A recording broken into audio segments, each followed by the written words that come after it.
Hello everyone, welcome back to Powerful Nothing and Magic the Gathering podcast. My name is Dan, better known on the internet as Too Sweet MTG, and as always I am joined by my co-host James. How's it going, dude? Yeah, it's going pretty good. Clearly, I think I need a better known on the internet thing. I don't have my magic pseudonym yet. We'll have to work on that, I think. James from the Powerful Nothing podcast. We can say that if you want. Let's do that. Yeah, let's do that. Okay. Yeah, I'll put it on my LinkedIn immediately. Good man. Cool. We have an awesome episode for people today. As always, time codes will be down in the description below if you want to jump around. We have two main topics for today. The first is we're going to be doing a post-review of the MTGO Vintage Cube season that has just finished. I know James has been diving into a lot of drafts, so we're going to get some cool takes and what we liked from the most recent Cube season. And then we're also going to be talking about some advice for upgrading a cube. It's definitely a topic that I haven't really seen many videos or articles online for, but I have seen people asking for it, so that's something we're going to be looking at a little bit later on. Our first section is, as always, the news, and I think the only place to start is that the Wilds of Eldraine has been released.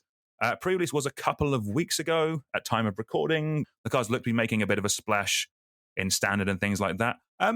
James, you were at pre-release. What did you think of the set? How did you find it, and what was your thoughts so far on the Wilds of Eldraine? Yeah, the set seems fun. I think there's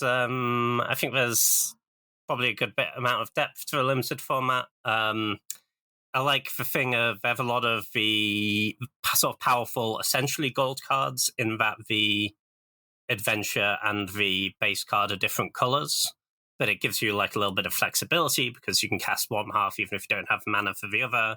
And I think there's some interesting puzzles to figure out in terms of how you build your mana base, what your fixing looks like. I know in my drafts on Arena, I've been drafting an unreasonable amount of Prophetic Prisms and loving it. Yeah, I was going to ask how's the fixing in the set, because there's no uncommon cycle of land fixing or even common fixing of land fixing. I know that I believe there's an Evolving Wilds in there. And is it just that and Prophetic Prison are the main ways that you're kind of splashing for your adventures, as it were? So, yeah, it's interesting. There aren't the cycle of dual lands we sometimes see.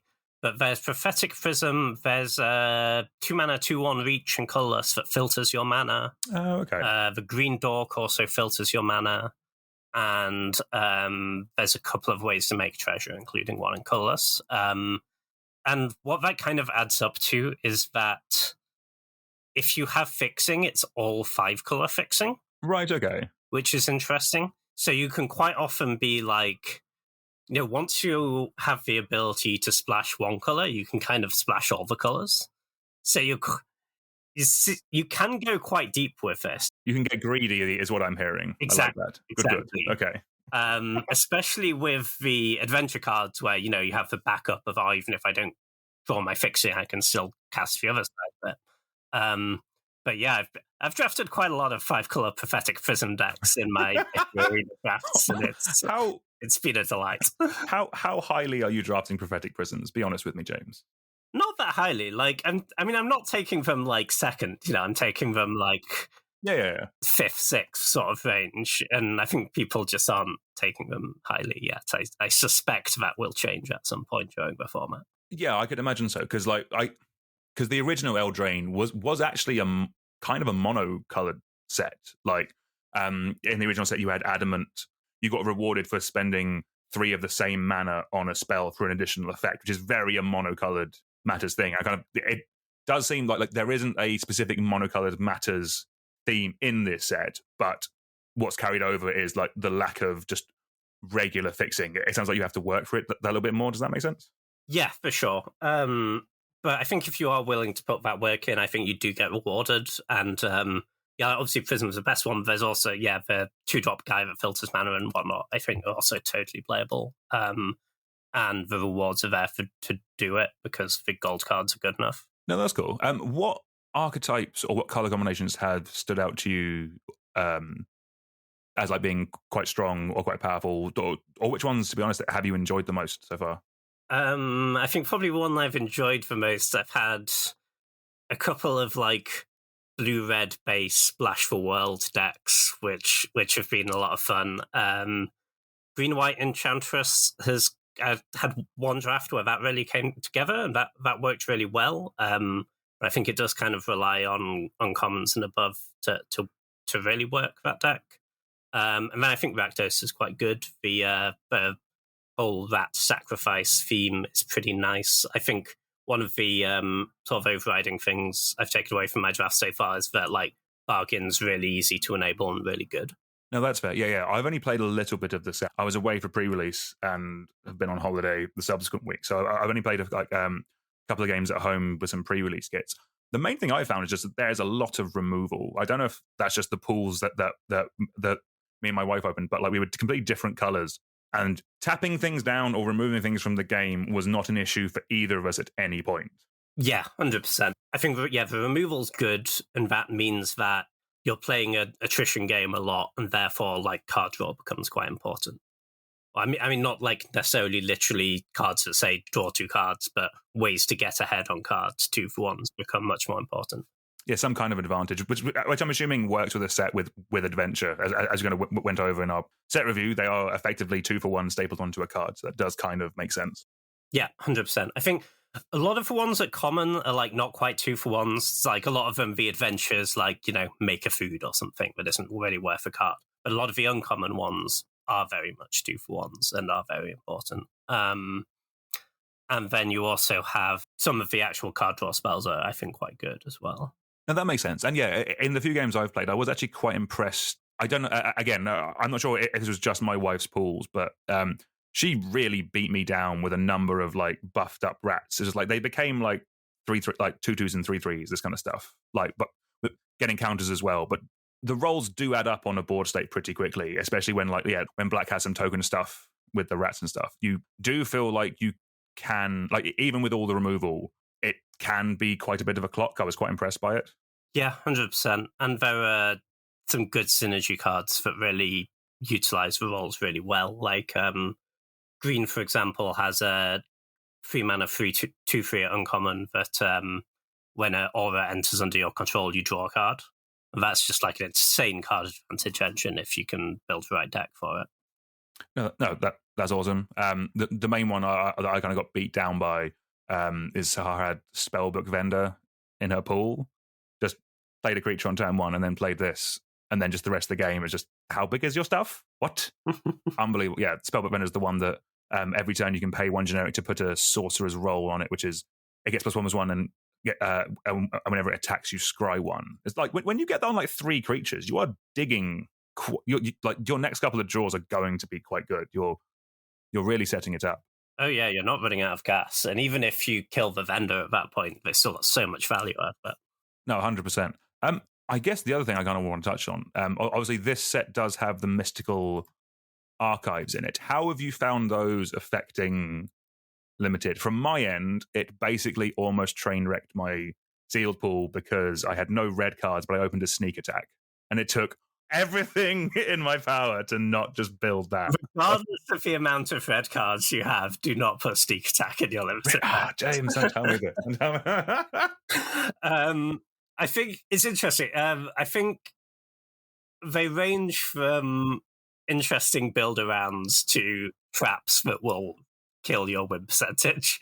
But I think there are some strong ones. I've really liked actually Hatching Plans in blue. It's one of the uncommon ones. It's a 2-mana enchantment, and when it's put into a graveyard from play, you draw 3 cards. And you just bargain that away is pretty easy, and it's like 2-mana draw 3. It's pretty phenomenal. But there are some like really bad ones, specifically at Rare, which people really like trying to play. I had one opponent specifically who put a Mana Flare into play, and I had a flying creature on board with fire breathing from a Dragon Mantle, which I proceeded to activate 10 times in the next turn and kill my opponent with. Don't put Mana Flare in your decks. For those unaware, Mana Flare is a very old enchantment. Oh, it's from Alpha. Okay, that tracks. Whenever a player taps a land for mana, that player adds 1 mana of any type that land produced. This is a very old templated card. It is symmetrical. Yeah. I've only seen this in like realistically only in like old cubes trying to like have like a storm thing going on. But Yeah, pretty rough one to try and get going in limited, I think, Mana Flare. And also, obviously, like the set's actually only been out for like a week now at a time of recording. Previously was 2 weeks ago, so it's still very early on in like the standard cycle. It does look like a couple of cards are making a bit of a hit, especially like the main new deck that kind of looks to be around because of it is like a Golgari mid-range deck, which obviously I love, kind of revolving around the Mosswood Dread Knight. It's the 2-mana 3/2 in green with trample that when it dies you can cast it for its adventure. The adventure is 1 black, you draw a card, you lose 1 life for a sorcery. So it's kind of just this like grindy value thing, which is kind of exactly what Golgari wants to be doing. And obviously we still have Shieldred the Apocalypse and Liliana the Veil in the format. So it is very much, this is Jund in all but the fact it's not running red, basically, from what I can see. Looks a lot of fun. Yeah, it's also running some cards like Lord Skitter, Sewer King, and Blossoming Tortoise. So that looks to be like a cool new deck that's kind of really come to the fore from Wilds of Eldraine. Going back to some older formats now, I know that Beseech the Mirror is making quite a bit of an impact in Legacy. That's the 1 triple black sorcery with Bargain, which you search your card for a library, exile it face down, then shuffle. If the spell was bargained, you may cast the exiled card without paying its mana cost. If that spell's mana value is 4 or less, put the exiled card into your hand if it wasn't cast this way. Basically, you're using this to bargain away an Orcish Bowmaster token and go and get a win condition. I edited a video today on the wife's channel, The Legacy Gambit. Go check it out, everyone. James, you want to talk us a little bit about Mono Black Beseech the Mirror featuring Leyline of the Void and Helm of Obedience? Yeah, this is a cool one. So Helm of Obedience combo is something that's been around for a while and not been that good. So the combo is, if you have Leyline of the Void in play, then when cards would go to your opponent's graveyard, instead they go to exile. And if you combine that with Helm of Obedience, which is a 4-mana artifact where you can pay X and tap it, and your opponent will put cards from the top of their library into their graveyard until a creature card or X cards are put into a graveyard this way.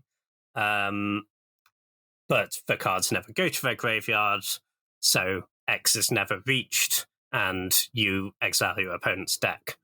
And this Beseech is kind of the perfect card for this deck because it gets and casts either half of your combo for 4 mana, and you don't want to have to play for Helm of Obedience because it doesn't do anything on its own, and this kind of helps you get around that. And you're playing like a bunch of Chrome Moxes and Mox Diamonds and whatnot to get your bargain going. Also, nice inclusion like Vault of Whispers, the black artifact land, is just a swamp that you can bargain away. Oh, that's pretty spicy. Yeah. Like Similarly, like Urza's Saga, you can bargain away. So yeah, it's got. I think this deck has some good stuff going on. It seems like a lot better than the older builds of Helm of Obedience. Having said that, the old ones were kind of bad. We'll see if this is like actually something that sticks around or just like flavor of the week and it dies off. But definitely a cool deck. Well, I think so it's recently got obviously Orcish Bowmasters as well as Beseech the Mirror. So it's definitely one that's kind of had a big kick the last couple of sets, basically. All the last 2 sets in a row has kind of made this deck pretty good. I do know this took down a big Legacy event in Europe recently. Yeah, and obviously, and it got Dauthi Voidwalker in the not too distant past, which is again a combo piece, which is also a card that. Oh, does that work the same way as the? Yeah, that does the Leyline thing. Nice, but yeah, that does seem like a pretty cool one. And also, I'm not going to use the word budget about this deck, but it's got no dual lands in it, so that's nice to see. So that's at least good for. The most expensive card is Shieldred. Oh, really? Because obviously it is, because it's Shieldred. Yeah. I'm looking at the cost now. It's Shieldred is more expensive than Ancient Tombs. Yeah, that checks out. A lot more people jamming Shieldreds than Ancient Tombs. Nice. Right, so let's move on to our first main topic of the day. So the MTGO Vintage Cube has just finished another season, and I know, James, you've been churning through a lot of games. How many trophies did you get in the Vintage Cube? For those who don't know, James and our friend Josh, better known as Fire Truck, Modo on YouTube. See, Josh has an alias as well, James. So we do need to actually work on yours a little bit. But yeah, it's an issue.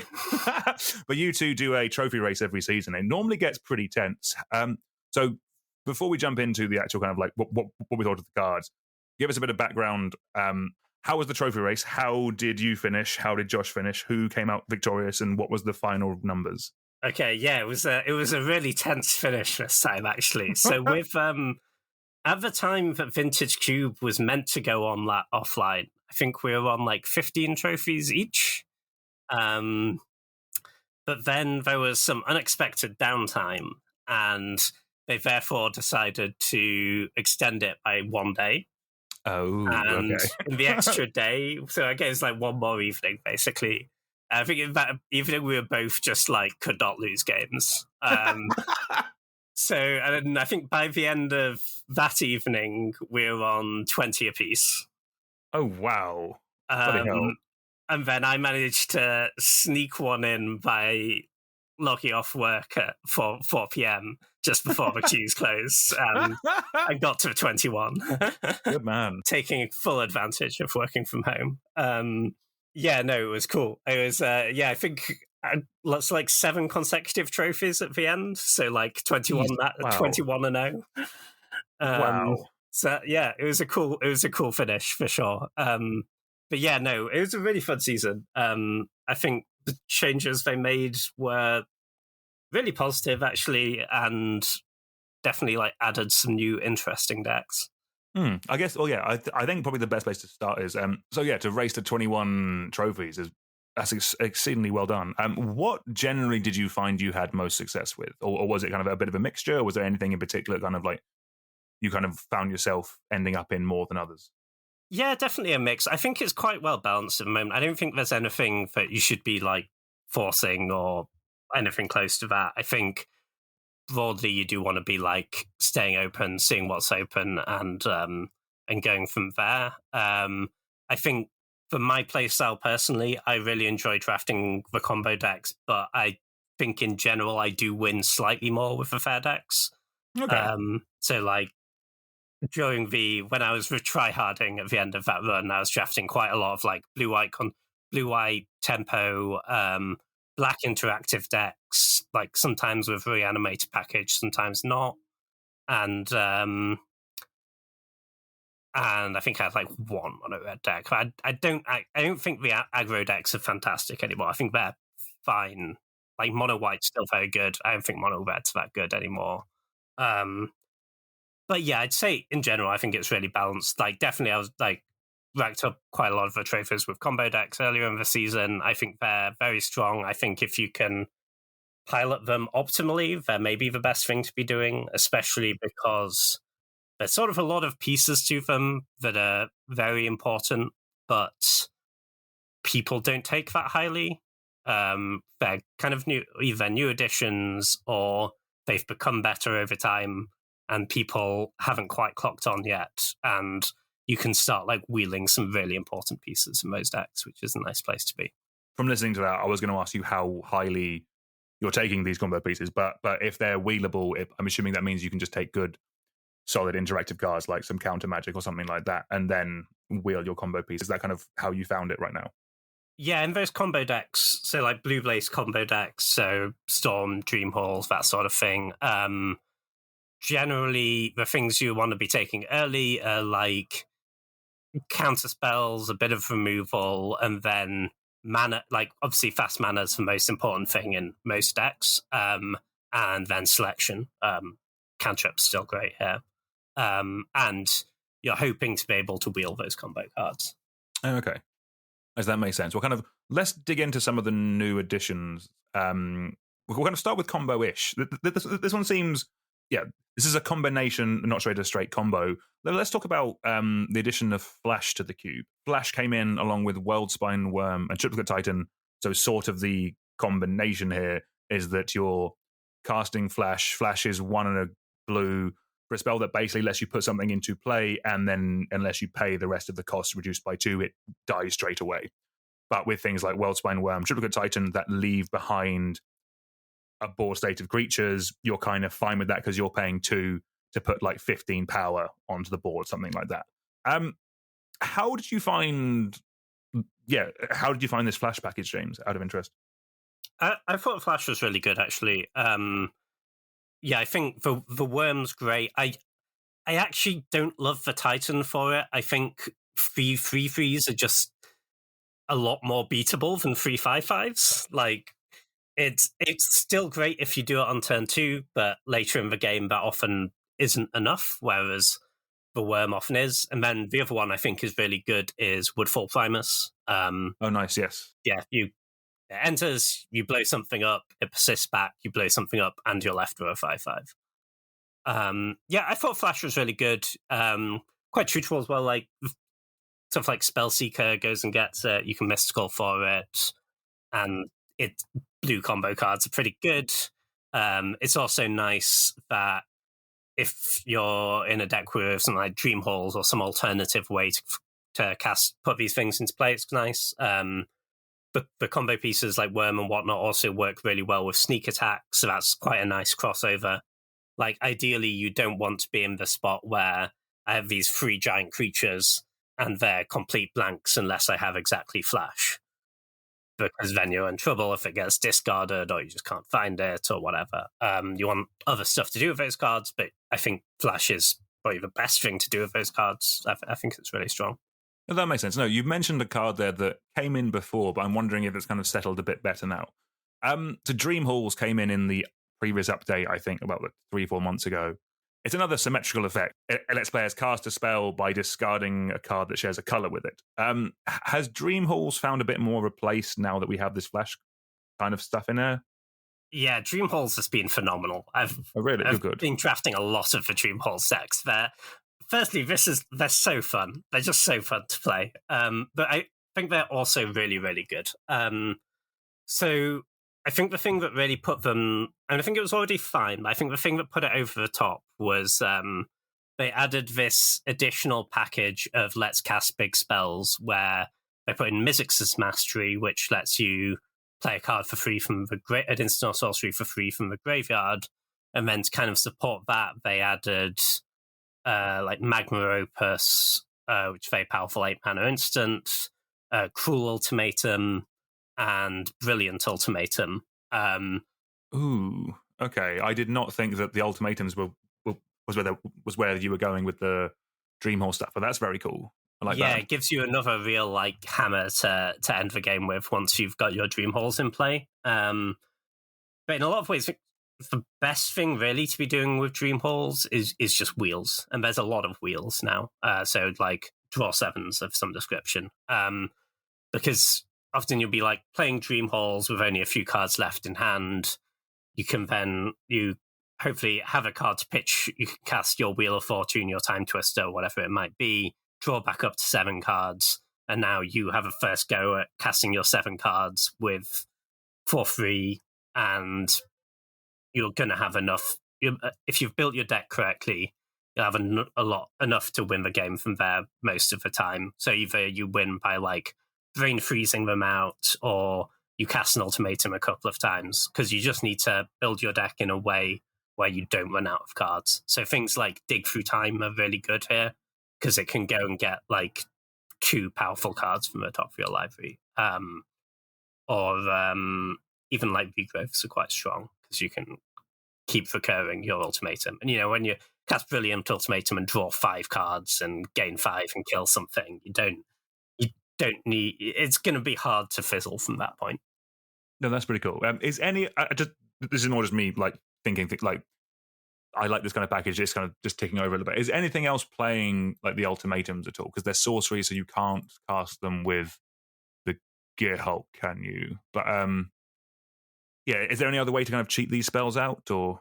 It's pretty much just Mizzix's Mastery and Dream Halls. I don't think I have seen one hard cast, but you don't necessarily have to be the all-in Dream Halls combo deck. You can, like, I remember having one sort of red, sort of blue-red temporary value deck, and I had like a bunch of looting that I was going to play anyway, and I had like a Mizzix's Mastery, and I put 1 ultimatum in the deck. Because I figured, like, when it's bad, you just loot it away, and it makes your Mizzix Mastery into an incredible draw later. I don't think we really touched on the looting too much when we did the overview, but yeah, there's stuff like Scrapwork Mutt came in. That's the little artifact dog that lets you loot, and also one that I'm actually kind of considering running at some point soon. Bitter Reunion, the obviously a worse version of Faithless Looting, but it can just randomly give your creatures haste, which I'm assuming could be relevant when you want it to be. Oh yeah, 100%. Cast your Wiltspine Worm, give it haste, pretty strong. Also, I think good if you're playing red in your Reanimator deck. I had a couple of Rakdos Reanimator decks this season, and this card's great there because it loots away your reanimation target, and then bring back your Archon and giving it haste is generally going to be game over. Sweet, that's pretty fun. Let's move on to some more combo stuff now. Talk to me about Displacer Kitten, James. I saw you draft quite a lot of these, and there was from some of the pictures and from some of the chats, there's more infinite combos with Displacer Kitten than I was initially aware of. Do you want to talk about this adorable little kitten? I would love to. Displacer Kitten is the archetypal card that no one is taking at the moment and is really, really strong. Not saying you should be like taking it, in the first couple of picks, but if you have a deck to support it, I think it's great.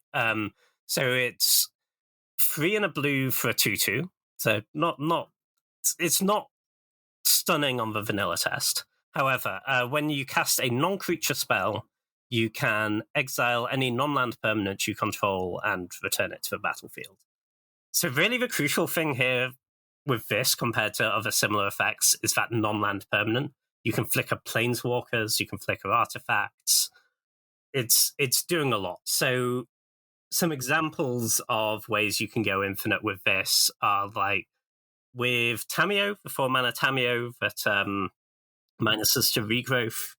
If you, for example, play a Lotus Petal, sack it for mana, regrowth it with Tamiyo, replay the Lotus Petal, displace a kitten, flickers Tamiyo, sack it again, replay it, regrow it again, play it again, you'll get infinite mana.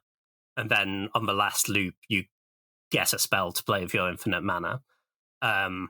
Even better scenario with Tamiyo and Displaced Kitten is any take an extra turn spell. You're going to take the extra turn, flicker your Tamiyo, regrow your take an extra turn card, do the same thing again next turn, continue until your opponent gets bored and concedes. Also, stuff like 3-mana Teferi with any 0-mana artifact will draw your deck with Displacer Kitten. Because you're going to minus the Teferi on your 0-mana artifact, draw a card, replay the 0, Displacer Kitten, flickers Teferi, you bounce it again, you keep going. If it's a Mox, then you can also get infinite mana. Very... And even the non-infinite stuff often feels like it's going to be infinite. So, for example, I'm comboing off with Displacer Kitten, Minsk and Boo. Oh, James. How are you comboing off with that? Okay, all right. Talk me through the line. And what you do, right, is you make a big Boo, and then you play a spell, you flicker the Minsk and Boo, you sack the Boo, you draw like 7 cards. You're going to have found more stuff to play. Then you're going to play your more stuff. You flick a Boo again. You flick a Minsk and Boo again. You make another Boo. Mm-hmm. And then you sack it again. You draw more cards. And if your opponent isn't dead, you'll have drawn into more cards, which you can play and keep going. Okay. It's not like strict. It's not like deterministic. But if you have like say 3 or 4 0-mana artifacts in your deck, you're going to be drawing so many cards that you're going to get there. You do have to be careful. At some point, you might have to deal the final points of damage by sacrificing a different creature because you can deck yourself doing this. Good. Okay, love that. But I think Displaced Kitten is one of those cards where it's like, if you put it in your deck, you'll be like, oh, I don't have the thing I wanted to combo with this. Oh, it's phenomenal if I blink that. Even just blinking like Urza, for example, you get into Construct every time. You're generating more mana off the construct, so you can keep playing more spells. I found to be really strong. Wow, that seems like a lot of fun. I'm kind of glad am I glad that I picked up a Displacer Kitten a while ago and this might be coming into mind. We'll see. We'll see how many games I lose to the nonsense that you've just just mentioned. That sounds very cool and like very explosive. Yeah, it's a lot of fun. Right, so let's some more combo stuff now. There's a bunch of infinite mana combos added in, but in the form of Kinnan, Bonder, Prodigy, and Zerda the Dawnwaker. Basically, the way they kind of work is specifically they both go infinite with mana rocks that have the ability to untap themselves. So like Grim Monolith and Basalt Monolith. Kinnan also boosts up your Llanowar Elves. Zerda can be your companion. Let's go. Did you see these kind of infinite combo stuff?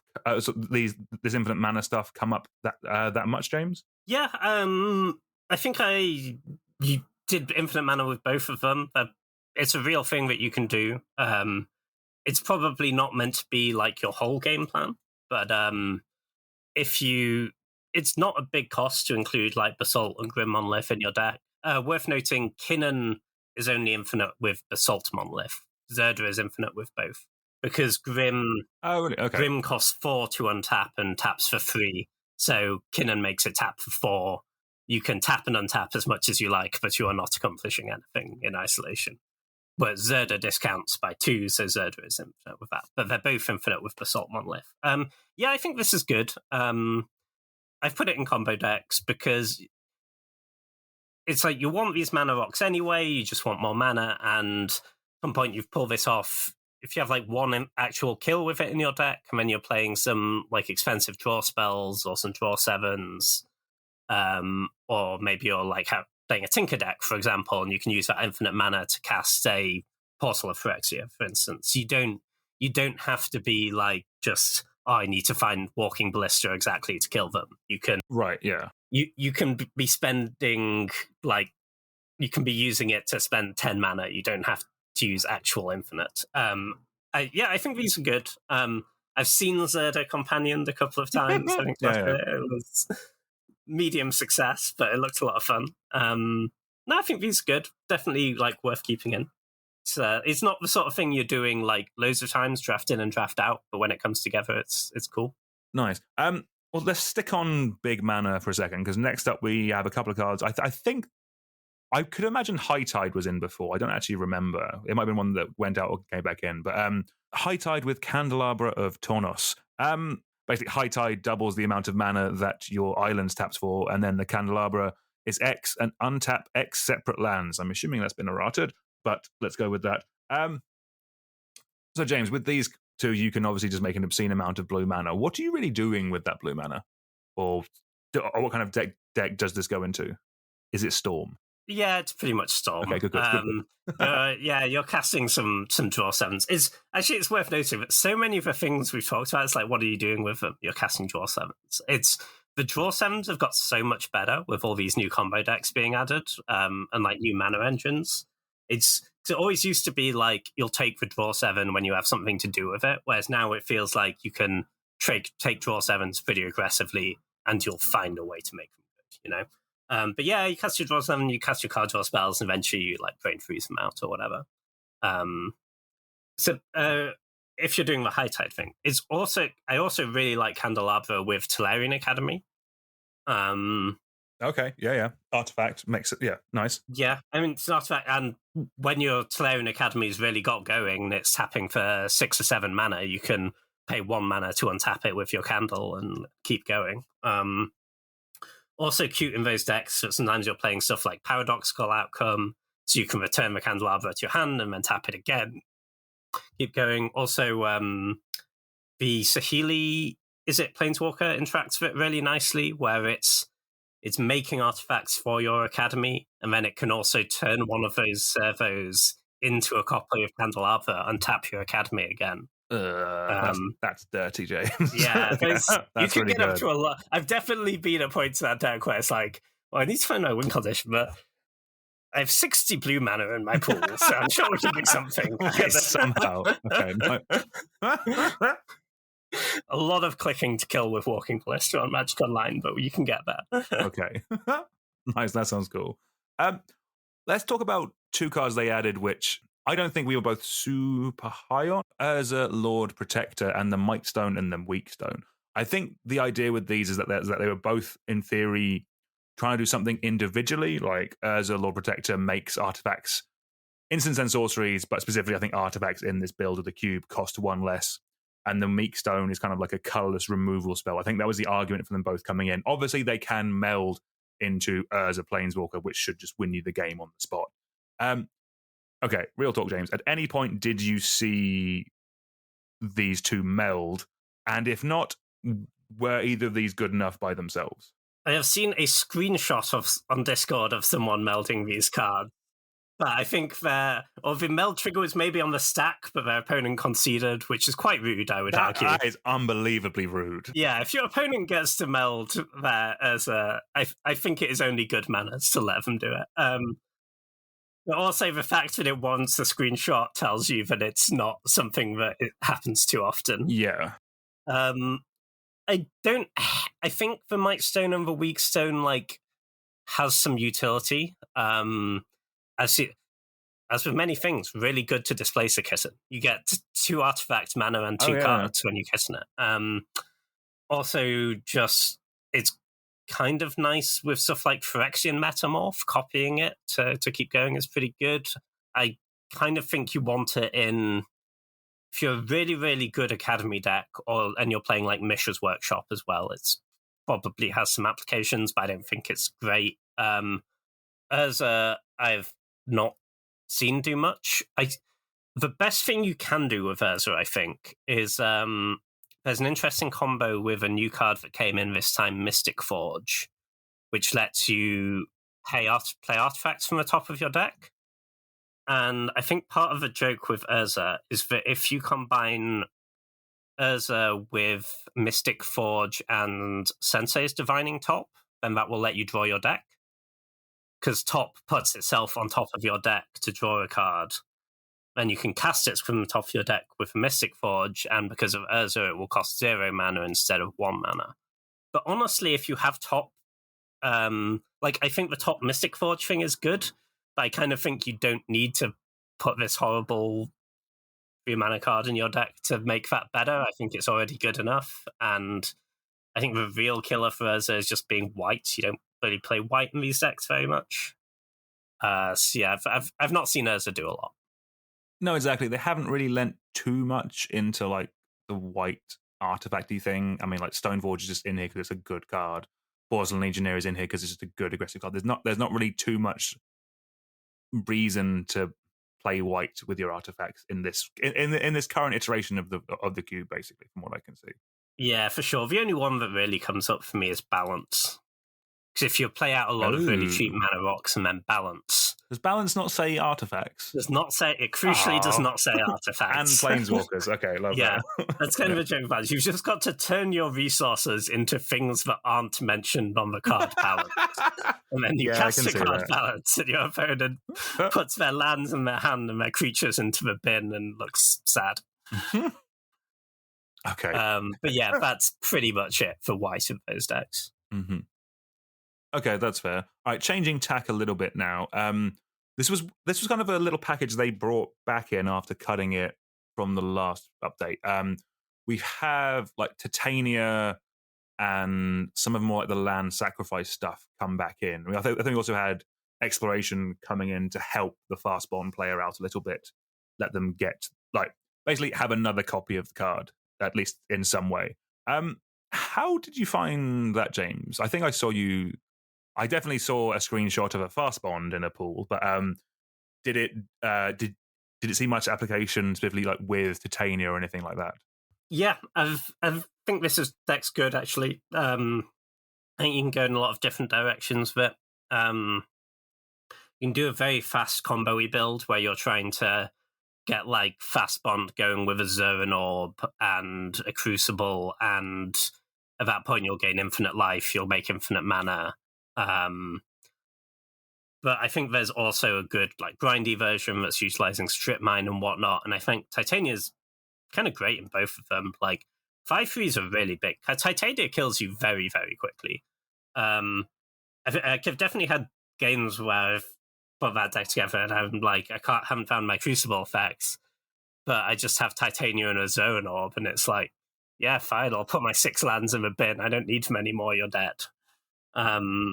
Yeah, I think Titania is a really nice ad. I think Exploration's exactly what that deck needs. I think the card Fast Bond is one I don't pass very often at this point. I think it's really and not just because I like it, but I think it's actually very good in a lot of these decks. Yeah, I think nice ads, these ones. I think one of my favorite decks for format was I had a lands deck utilizing Bazaar of Baghdad and Life from the Loam to get back my strip mines and whatnot. It was great fun. Sweet. I love anything that makes Bazaar of Baghdad playable. But and you can dredge as well. Love all that, Jane. Exactly. So I think obviously there wouldn't have been any Wilds of Eldraine cards in the queue because it wasn't out when it came out. But Lord of the Rings cards, I'm assuming, made a bit of a splash. When we spoke about it before, kind of like we all knew that cards like Orcish Bowmasters, the One Ring, and Fourth Aerlingus, which I think we both quite like.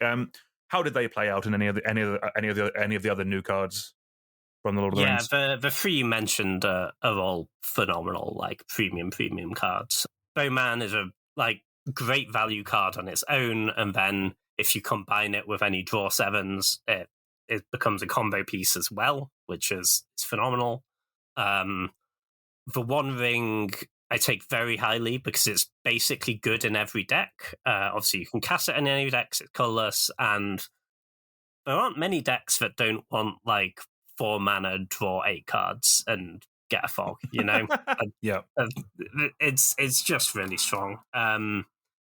Fourth Aerlingus, I've been splashing very aggressively. I think the card's really good. I had a deck I trophied with on the last day was basically Demir splash Fourth Aerlingus. That's good game. I think I had 8 Teferi as well, but yeah. No, the card's really good. It's just in the aggressive decks, it's phenomenal at every point of the curve. In the slower decks, it's still really good because you play it when you get up to 6 or 7 mana, and it will generally end the game really quickly. No bad things to say about any of these cards. No, exactly. And also, I can imagine Fourth Aerlingus, because it is an X spell. We have spoken about a lot of ways of making a large amount of mana in the past, 25 minutes or so. So I'm assuming big X spell that scales well is probably going to be pretty solid in that. Exactly. As fireballs go, this is a hell of a fireball. Cool. I guess kind of just rounding up, talking about individual cards. Is there any other cards that kind of stood out to you that were kind of either new additions or ones they brought back in that kind of work better with some of the other cards? Yeah, so one I think I really underrated going in was Guardian Scale Lord. This is the 4 and a white for a 3/4 flyer with backup 1, and when it attacks, you return a permanent with mana value X or less, where X is its power. This card's just really strong at the top of the white aggro deck. You're always going to have good stuff to get back, pretty much, by the time you get to that stage in the game. Really nice game. Because it's not just creatures, right? You can get back Parallax Wave or Planeswalkers. It can get quite big. If you back if you back up onto itself, and if you're backing up on something else, you get that value on the turn it comes in. I think this card, I think it's not it's still a 5-drop. It's not the most important thing for your white decks, but it is a good 5-drop that you should be playing most of the time that you get it. Sail into the West, I thought was a really nice ad, just because there's a lot of good things to do with draw 7s. This is an instant speed one. That's really nice. And then a card that I just don't really understand why it wasn't in before was Life Death. Admittedly, I didn't know this was a card before it pops up on the cards that are being added. How have you never seen Life Death, James? I started playing Magic quite a long time after you, Daniel. So this is the main mode is Death, being 2 mana reanimate, basically. They cut Makeshift Mannequin for this. Makeshift Mannequin, really bad. Huge upgrade. I I also had some fun combining the life half of this with Gaia's Cradle. It's quite cute. Oh, nice. Yeah. Yeah, it makes all your lands become 1/1s, so you can generate a bunch of mana. Yeah. I think really good ads this time around. I think they made some positive changes for sure. I will not be revoking my my criticism of Evolve Sleeper though, but people kept trying to cast that card against me, and I'm pretty sure I didn't lose to it all season. It does not do anything. Yeah, I think that kind of brings me on to a couple of like follow-up things I was going to pick your brain on. So archetype-wise, mono black aggro was something that they tried to bring back in. Apart from Evolved Sleeper, was there anything else gave you hope that it could be decent in the future? Because like cards like Misery Shadows, like by themselves is individually strong. I do like Tenacious Underdog, but it's a very fair creature. I like Gix Yawgmoth Praetor, but it could be a bit slow for the MTGO Vintage Cube. Kind of, are we just off mono black aggro entirely? I think when we spoke about it before, we were kind of saying it might be a stopgap until they come up with something else. But yeah, bring back the sacrifice stuff. That was a lot better. All those cards you mentioned, like Underdog and whatnot, is objectively a fine Magic card, and in a slightly lower powered cube, I'm sure it would be good, but you just can't. This is just not the sort of thing you can expect to be doing in Vintage Cube and get a lot of wins. Really, it just doesn't really beat anything, right? Like some of these cards you can put in your deck as a 23rd card in your like medium blue-black mid-range deck, but you're not happy about it. No, definitely. Yeah, it just seems alarmingly fair. And also I'm just looking at like Concealing Curtains, like 1 mana 0/4 defender that can turn into a 3/4 menace. I don't hate that one as much, actually. Really? I think it was just because hand disruption is really good. True. And because people are doing these like combo stuff, right? And a lot of it's pretty vulnerable to getting 4Cs, even if it's like not a good 4Cs. Still, and like 3/4 menace is like ill-threatened stuff. Yeah. Right? It can like attack down some planeswalkers. I think getting like a bit of disruption on it is fine. I think it's not as good as these cards, but it's in the realm of like the Kitesail Freebooter, Tidehollow Scullers of the world, which I think actually play pretty well. But obviously, like you'll have to put more mana into it, which isn't ideal. No, that makes sense. Was there any other kind of archetype-specific stuff that you saw in this update? I think the main other big picture thing I'd say is that, and this is more for, and this I think applies to a lot of cubes, blue doesn't feel like as busted as it used to. Like, I think it's still the best color. I think there's still loads of great blue cards. I'm still drafting a lot of blue decks. But it doesn't feel like blue is the only color that gets to do a lot of these unfair things, and the other colors were all left behind. Like, I had some really strong Rakdos decks, for example, when you can be like playing fair without blue cards, because things like Grief, things like Lalia, Fable of Mirror Breaker. I think these like cheap threats where it's like, you get the sort of power level that you used to need to pay like 4 or 5 mana for, so you'd have to ramp into them, and you get them at like 3 mana, so you play them early in the game.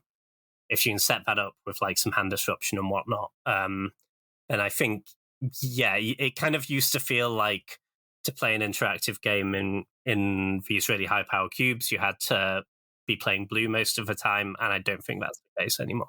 No, that's cool. Yeah, like that actually sounds quite healthy, if I'm honest with you. Like just looking at the breakdown, blue does have more cards in it than any other color, but that will just happen when you can run old super broken cards. Like green doesn't have a time walk, like this kind of stuff. It doesn't have an ancestral recall. These are cards that you want to see, as well as a lot of other cards as well.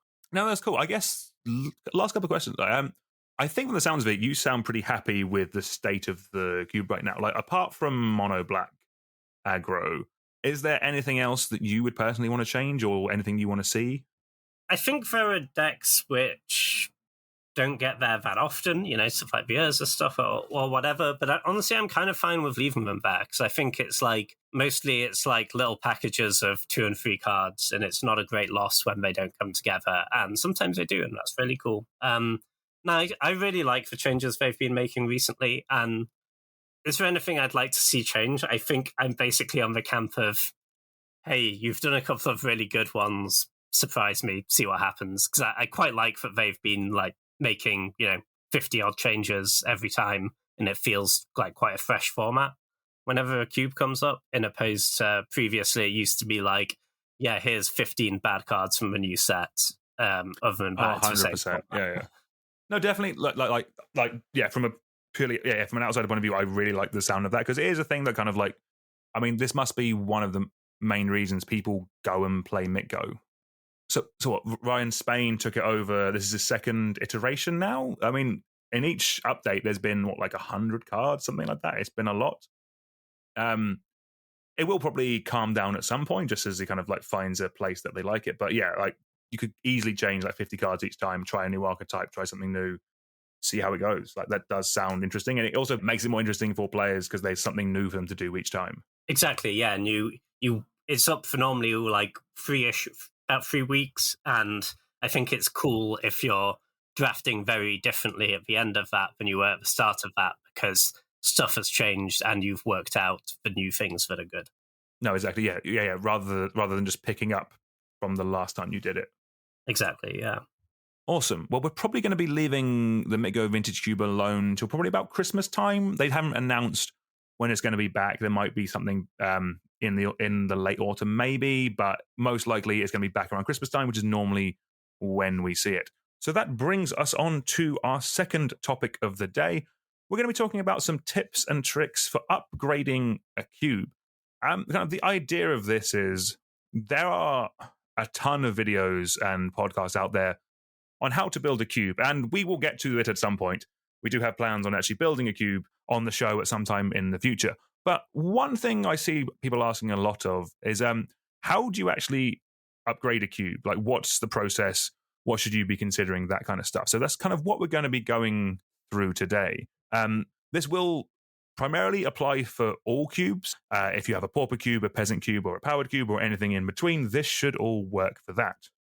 Yeah, so I'm really keen to pick your brain a bit here, Daniel, because I've never built a cube. I just leech off other people. So I'm quite keen to get a bit of an insight into how that process works. So I'm sure, apart from anything else, it would be a level of organization which is completely beyond me. But I think, yeah, so when we talk about upgrading a cube, are we talking about any sort of update, or are we talking about changing a significant amount of cards? Yeah, so generally when you're updating a cube, there's kind of 3 different categories or 3 different times that you would want to make a change to your cube. So effectively, the first one is when new cards come out. There's sets every, I was going to say 3 months, but that's just not true. There's new cards coming out all the time. Maybe you want to try something new. The other time you might make a change is when something isn't really working, if you want to tweak something, if you want to make an improvement, that kind of thing. It's just swapping in a couple of cards. And then the major updates are things like archetype changes or package changes. We kind of spoke about them with the MTGO Vintage Cube, where kind of like, Aristocrats came out last time. And then that meant that like a whole 40, 50 cards had to change in certain type of colors. That's definitely the bigger and more complex one, is the archetype and package changes. Yeah, that makes sense. So to go through those different scenarios, when a new set gets released and you own a cube, I'm guessing that looking through that spoiler, you're picking out a ton of cards that you're like, oh, that could be cool in my cube. That could have a nice little combo application. That could slot well into this deck.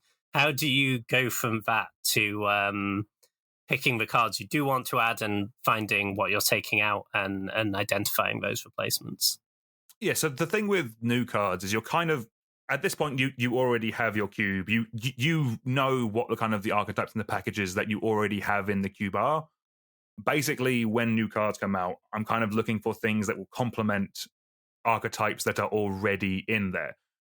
This is when you're specifically just making changes. Sometimes cards come out that make you want to build around new archetypes or can bring archetypes to the fore. That's kind of a bit that's a different beast. We'll kind of get onto that in a little bit. Kind of when it's just when it's a card that comes out and you think it would improve something that's already there, that's pretty if I'm honest, that's one of the most straightforward things to change in a cube, because basically you're in an ideal world, you have a 4-mana creature and they bring out a better 4-mana creature that does a similar thing. That's a nice simple swap. Generally what you're trying to do is kind of find things in your cube that are kind of similar colors and similar enough mana, and swap those out, because you are trying to keep the cube structure together. Like, it's something I really need to do in mine, because I kind of put mine together 4 years ago now, and I've kind of kept the structure pretty good. But I'll be honest, I have not looked at the curve in my cube in a little bit. I've kind of kept it pretty even and kind of like to the eye it looks good, but it's something you need to be keeping in mind. Basically, yeah, you need to be keeping in the mana curve of all your spells, making sure that kind of you have enough stuff to do early, and you want to kind of keep the balances there. Like you can't really cut if there's this new powerful mono black 8 drop that you want to add, you shouldn't really be cutting like a card that costs a single white. You need to be replacing it for something similar to kind of keep the cube in some kind of cohesion. Yeah, that makes sense. So when Ragavan comes out, you can make the judgment call that it might be a little bit stronger than the Jackal Pup in your cube, and that's an easy swap. Savage, James. You know I love Jackal Pup. But yes, that is that's it exactly. Yeah, makes sense. And I think the next sort of changes you mentioned were when you decide that something in your cube isn't working and you want to replace it or add something else instead. How do you make that call, and at what point? Because presumably, you need to give these things some time, right? Mm-hmm. People aren't going to figure out the best way to use the cards you put in the cube right away necessarily. They're not going to draft it optimally right off the bat. When do you make that call that actually this probably isn't going to work, much as I liked this package of cards of this archetype, then we need to switch it up? No, definitely. So you always want to give cards and packages kind of times to breathe. I'm going to give this a bit of advice, fully aware that if you look at the history of my cube, you will see cards come in and out pretty quickly. Like, sometimes when things aren't working after like a draft or two. Realistically, you do need to give it time. Like, sometimes if it's individual cards, you'll know sooner rather than later. For things like archetypes and like packages, you do need to give it time for people to actually kind of work out what is going on, how to draft it. Sometimes there is definitely like a thing of like, basically it works both ways. Like sometimes you'll put in some cards and people won't really know how they go together, so they kind of get left to the end. Sometimes it's new shiny toy and it gets taken really early and then it doesn't go in someone's deck, or they end up in a different color, that kind of thing. Like there can be new toy bias a little bit. If I'm honest, the main thing to kind of work out when something isn't working is just talking to your playgroup. Like, I am quite, I don't want to say annoying, but like after a draft, I'm very interested in kind of like, I will ask like my playgroup kind of like, what did you like? What did you draft? What was good? And like, if I've just added some cards, or if there's cards that I have kind of seen myself that I don't think are working, I'll kind of ask people, what did you think about this? And likewise, if they come to me and say, oh, I don't think this is working, or I don't like this card, it is something I will listen to. There can be kind of biases of like we've all been there when kind of like when a card is just like Fourth Aerlingus could be an example of this. Kind of like it could be a card that in some cubes might be too strong. Like it works both ways. It's not just a card isn't working because it's too weak. A card could not be working in an environment because it's too powerful. Like, I could see in a lower powered cube, if that just like whitewash, like if you add a card and it just whitewashes people, that is something that kind of, it's best to find out. Like, it's best to be honest and just talk to your playgroup about it and find out about it. Because like it's something we did recently. Like we recently cut demonic consultation from the cube because everyone kind of like, even the play, like I think you were one of them. Like even the people playing it and like doing well with it was like, this is actually a bit too strong with Thassa's Oracle. Is there anything else we can do? And then kind of we put in Doomsday and Inverter of Truth to kind of keep the deck there, but kind of power level it down slightly, just to kind of make it more in line with what everything else is doing. In terms of making the cuts, it's a similar thing to the individual ones, but basically you're looking, like, you can either look for a card that does a similar effect. If you think a card is too good or too strong, you can look for a card that does a similar effect.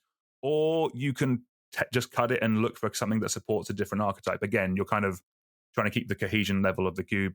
And with cube, there are plenty of just generically good Magic cards out there. Most of the time, if something isn't working, it's because you've kind of you've tried something a little bit different. You've kind of gone a bit off piste. Like we all know, like Swords to Plowshares is a good card. That's probably a bad example because that's probably going to be in a lot of cubes. But like there could be like an interesting red 3-drop that you want to try that does something cool and works with some, and you think might work with some of your archetypes. Actually, like an example of this recently is I've been trying Top of the Deck Matters. Hasn't really been working, if I'm honest with you. I think I'm the only one who's drafted it. I had fun with it. I did able to like repeatedly cast a Path to Exile from the top of my library with like Jace the Mind Sculptor. That was pretty good, but that it came together once, takes up a lot of cards. No one else has drafted it. That's kind of a sign that it probably shouldn't be in there if the only person putting it together is the person who specifically put it in.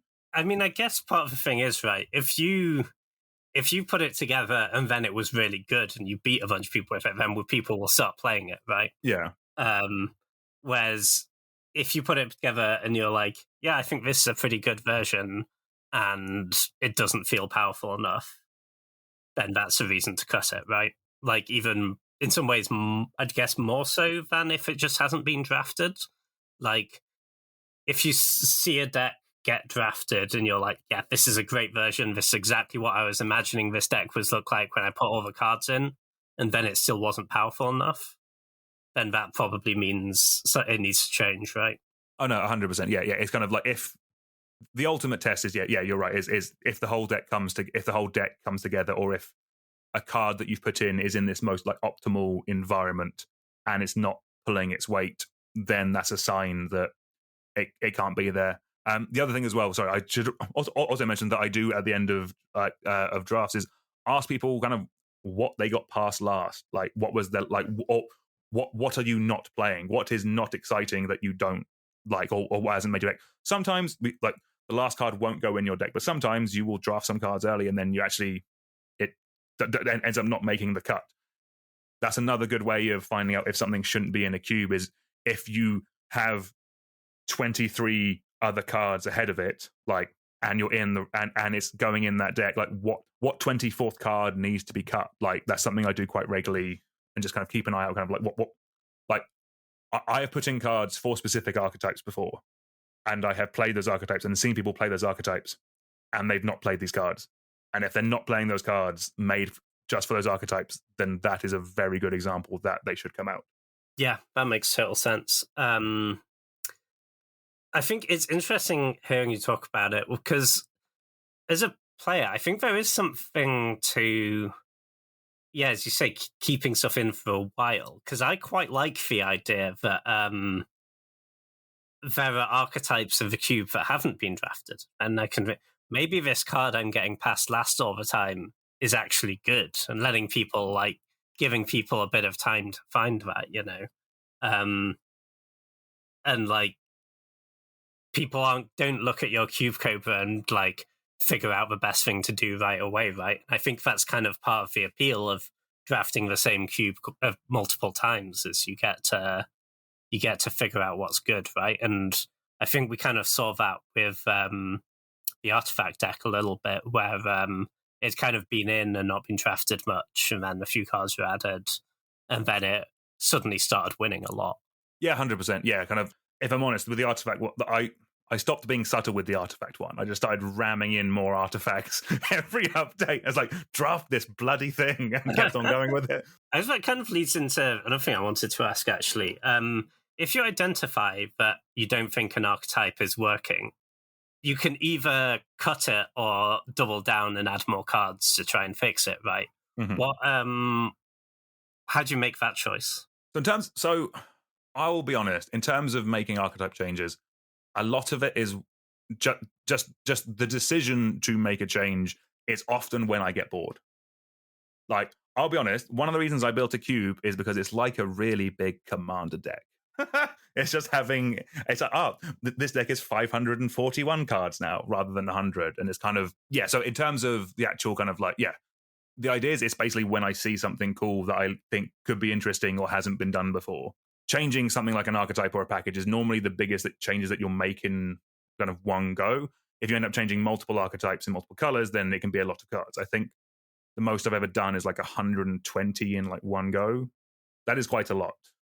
So in terms of swapping out an archetype you do normally find in two color combinations. So we'll use kind of like aristocrats as an example. Like that's often found in like Rakdos. A lot of the cards in those specific colors will be leaning towards an archetype. So for example, in like Rakdos, if you were supporting aristocrats, you would have cards all down, like you would have a bunch of cards in red, a bunch of cards in black, and also you would have your gold cards. A package is a little bit different because that's effectively a grouping of cards interact with each other. So something like Kiki Jiki Splinter Twin with Pestamite Deceiver Exarch is like a 4-card package, like combo, basically. That is a package of cards that you can add to a cube to support something new and cool. Like Dark Depths, Thespian Stage, and Vampire Hexmage and Primeval Titan is also a package. It's kind of it's a thing of cards you can add. In more higher power level cubes, you tend to see more packages. So like the Vintage Cube, as we were talking about, it's not like Simic is doing this. It's not like Orzhov is doing that. It's more kind of like powerful cards and packages that you can kind of piece together. With lower powered cubes, and like basically it's kind of following like set drafts. Like it's a thing of like when you draft Wilds of Eldraine, there will be uncommon signpost cards that show you what the archetypes are trying to do, because they're kind of made for all players, basically, is how that kind of works. Yeah, I think that's a really interesting point. And there's also things that really bridge that gap, right? Like I think something like Reanimator could be included as an archetype where you have 30 cards that really pull you in that direction. You're playing your Putrid Imps and like you have like 8 reanimation spells and a bunch of added. But it could also be a package, right? Like you could put Reanimator in your cube as I have like 3 reanimation spells. There's probably some fatties that you're doing other stuff with, and you maybe chuck like an Entomb in there. And you know what, you're going to be playing like Jace Vryn's Prodigy anyway in blue, and you'll find ways to get them into the graveyard, and it kind of just works.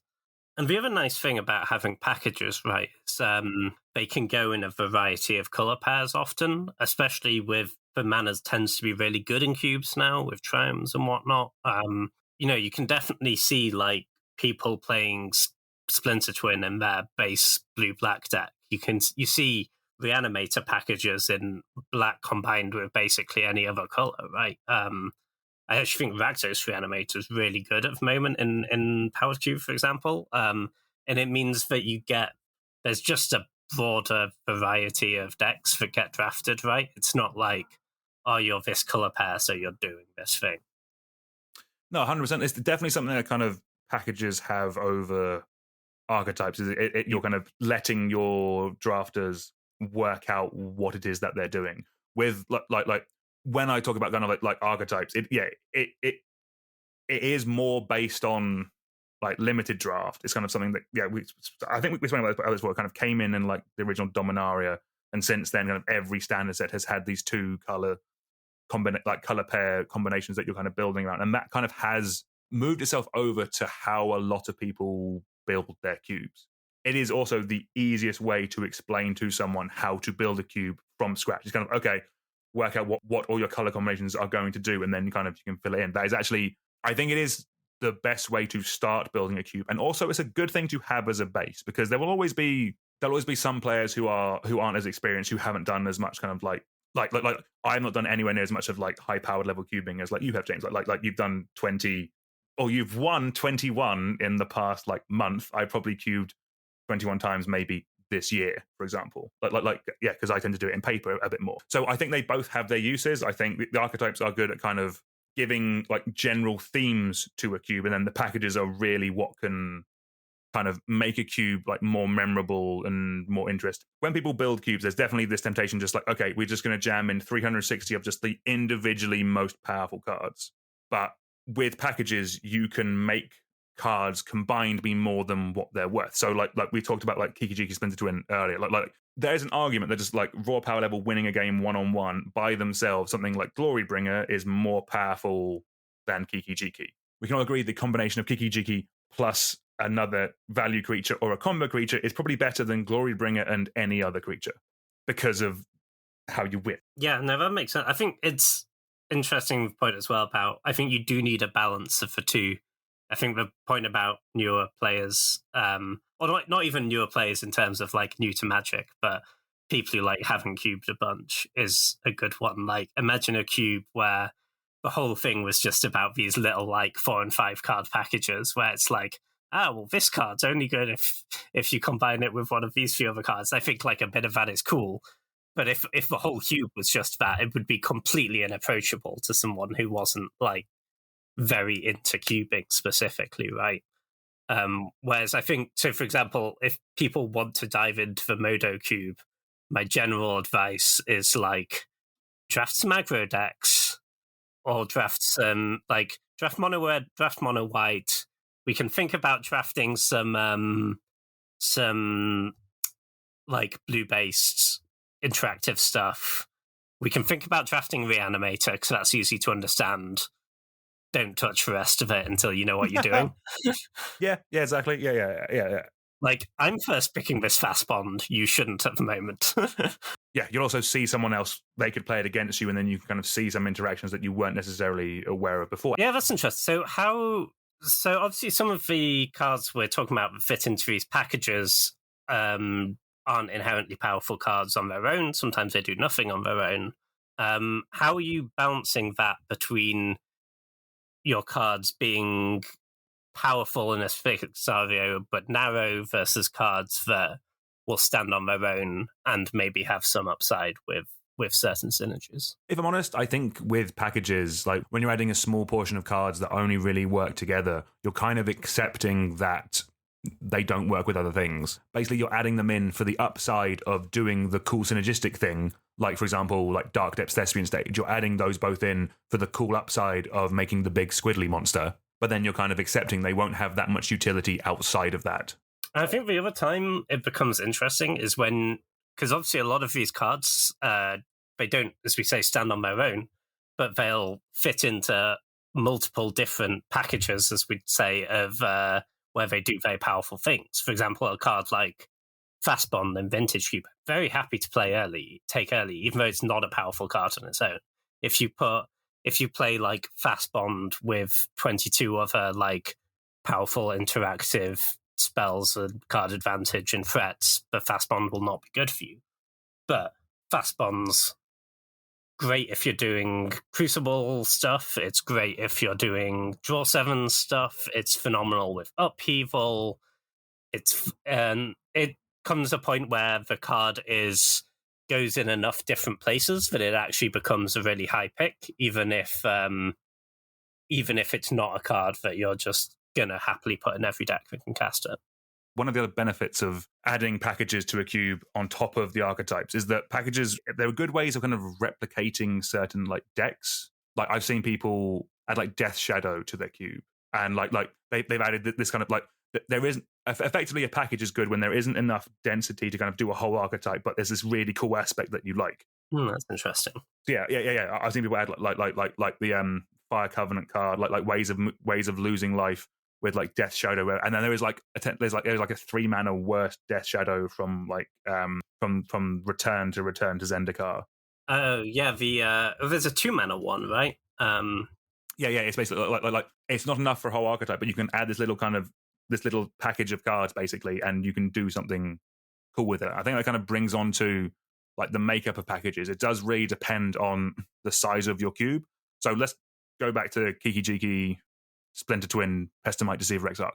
If you're in like a 360 cube where every card is going to be drafted by 8 people, you can put that in and someone will end up with the Kiki Jiki deck. It will be one person will have the opportunity to get the whole archetype. But when you go above that, when you go to like 450 cubes or 540 cubes or even up to 720 cubes, for packages, you really need to think about the numbers that you're going to be putting in, because some cards won't be opened. It's one of the so with the Kiki Jiki Splinter Twin combo, there aren't really any effects that kind of copy Kiki Jiki or Splinter Twin or do a similar thing.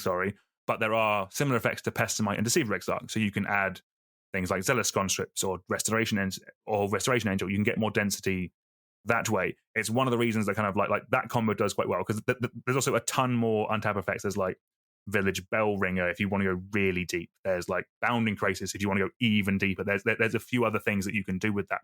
It's one of the reasons that like Dark Depths Thespian Stage does struggle. Like it's cool and I really like it, but there's definitely an argument that it shouldn't be in my cube because it doesn't come off that often. It's a 2-card combo where basically you have to see Dark Depths plus something to remove the counters from it. My cube is 540. A third of the cube is not being opened. You could easily, so statistically, one of the cards isn't going to be opened. If one of those cards is Dark Depths, then the other 2 cards don't do anything, or they don't do the thing that the package is trying to do. There's an argument that Thespian Stage could be okay. Like if you're copying like your Gaia's Cradle or your Academy, then that's pretty good. Then that kind of has some play. Vampire Hexmage can remove Planeswalkers, and has now actually got better with the battle. That can kind of tutor it up, and you can remove the counters from it. You can reset your sagas. That's pretty good. Oh, okay. It's not that good. I mean, there is probably a world where resetting your Urza Saga might actually still be really good. Actually, Thespian Stage Urza Saga's really good because you can, if you Thespian Stage, I say really good. It's cool. If you Thespian Stage copy an Urza Saga on like the second chapter, then it copies the ability of tap make a construct, but it doesn't become a saga. So it's oh really? Oh, it just keeps getting counters. It never goes away. Yeah. Oh, yeah. Wait, no. Well, it does do that, but then because it keeps the Thespian Stage ability, you can then copy something else. Oh, nice. And it's still going to have that tap ability. So you can just hang around and make some sagas, make some tokens. Because it's a thing that gains the abilities of the 2. Exactly. Yeah. Right. Okay. Okay. So if you've decided there's a cool new package of cards you want to add, say it's like 6 cards, how do you figure out what your cuts are going to be to make room for that? So the main thing I look for, and this is getting harder in my cube, the more packages you have, basically you're looking to cut fair cards. You're looking this is where you make that choice we kind of mentioned earlier between like the Glory Bringer and the Kiki Jiki. This is where you looking to add something where this combination of cards is stronger than just one individually good card by itself. Like we all know like Inferno Titan is a good card, but like is it that interesting? Is there something cooler you can do with that space? And you need to be quite brutal. You just like if there's something in your cube that is like fine and good, but is not kind of exciting you, find something cool to go in. Like those are the first ones that I look to replace. Maybe this is a bit kind of up myself a little bit, but I want like every card in a cube to be able to someone to be able to think of something cool to do with it. Obviously, with like Lightning Bolt, those cards there is a subset of cards that kind of you do need to kind of make just the deck ticking over. So it's still or to make decks work. Like you need to run your lands, all this kind of stuff. But like there is a large portion of kind of like creatures and spells between like 2 and 6 mana that can be quite interchangeable, basically. Those are kind of where you're looking to cut to add your packages. Obviously, like we said previously, you want to make sure that in similar colors, similar mana values to things you're removing. Generally speaking, you can go cheaper on the curve. Like things will get more tricky if you start cutting like 2 drops and adding 6 drops. You can get away with it more if you cut a 6 drop and add like a 4 drop or a 3 drop. That is less the end of the world. Just basically better spells are more efficient. That's kind of fine, basically. Yeah, that makes total sense. I disagree that there are no cool combo applications of Lightning Bolt, though, actually. Okay. Does it involve Displacer Kitten by any chance, James? No, it involves Time Twister, mostly. Oh, okay. Good. So you can get to a point in the game where if you have like a diamond and a Time Twister and a regrowth, then you can just like keep time twisting and like regrowing your twist and because your deck gets quite small. Every time you're gonna like find your lightning bolt, and lightning bolt can be your kill condition. Like every time, I love you're gonna lightning bolt them. Okay. There's better ways to do it. But it's a way you can do it. I feel the part you were enjoying there was Time Twister, but okay, we'll go. The lightning bolt can be a Stormwind con. Is my main point. Cool. Good. Nice. Okay, so that makes total sense for a package which might be of the sort of say, 4 to 10 card range. What if we're talking about an archetype, which is generally going to be a much bigger chunk of cards? I presume making room for that is a bit more challenging. Yeah, 100%. When it comes to archetypes, so again, this is like the 2-color combination of cards that are in gold and then in the individual colors going through the cube. This can definitely be trickier, and is ones that like sometimes you'll just miss some cards that you've added. Like the easiest place to obviously start is just with the gold cards. So if you're changing an archetype, the easiest place by far to make the change is to the gold section, because that, as we kind of spoke about before, that's kind of the signpost for your drafters of what this color pair is generally going to do. So effectively, however many gold cards you have, say you have 4 cards for every guild, you have at least 4 cards dedicated to that archetype. Why that's good is, obviously it shows your drafters that what that color is trying to do, but it's also a reward for the person in those colors, because monocolored cards are more likely to be taken just inherently because they're going to be in more decks than guild cards, because it's less likely there's going to be multiple people in the same guild as you, unless they are specifically in the same deck as you. But that's a drafting issue, less of a deck construction, cube construction kind of thing. So making room, you're basically obviously you're going to be, I'm assuming, removing an archetype as well. So you can pinpoint the cards that are specific for the archetype that you are removing. So with any archetype, there will be cards that you specifically added just for that archetype. Effectively, kind of like a lot of archetypes will have monocolored cards that are effectively gold cards. Kind of, we'll talk about, like we mentioned aristocrats earlier. So a lot of the time you'll find that in either Orzhov or either Rakdos.